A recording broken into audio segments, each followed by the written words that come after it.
ننګرهار کې د 1.5 میلیون افغانیو په لګښت د کانالونو د پاککارۍ چارې پیل شوې. د ننګرهار کرنې اوبو لګولو او مالدارۍ ریاست رسنیز دفتر باختر اژانس ته ویلي چې په مومندرې او لالپورې ولسوالیو کې د کانالونو او فرعي ویالو د پاککارۍ چارې پیل شوې. د رسنیز دفتر په وینا د دې چارو په دوام به 10 کیلومتره کانالونه او ویالې پاکې شي.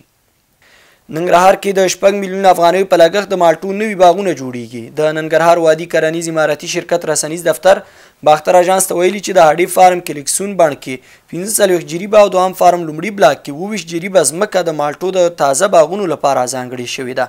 یاد باغونه چې د بارام زمان او خلیل احمد حسنزي کرنیزو شرکتونو لوري جوړیږي 6 میلیون افغانۍ لګښت به پرې راشي. او د ننګرهار خوږیاڼو ولسوالۍ اړوند د تورغره وزیرو ټټنګ سیمې اوسیدونکو د ځینو دولتي ادارو او نړیوالو مؤسسو له مسؤلینو سره په کتنه کې په خپلو سیمو کې د رغنیزو کرنیزو تعلیمي او اقتصادي پروژو د پلي کېدو غوښتنه وکړه.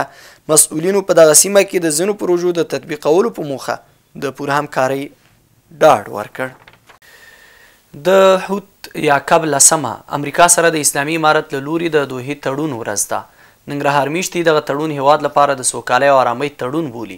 دوی وایي د دغه تړون په اساس اسلامي امارت یوازې نظامي بریا نه بلکې سیاسي قوت هم نړیوالو ته وښوده.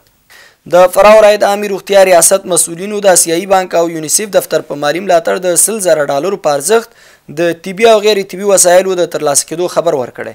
د جک مؤسسې یو مسؤل ډاکټر سباون سعادت ویل چې یا توکي به د فراه ولایتي روغتون او 4 نورو روغتیایي مرکزونو ته د روغتیایي خدماتو د ښه والي او شته ستونزو د هواري په موخه واستول شي.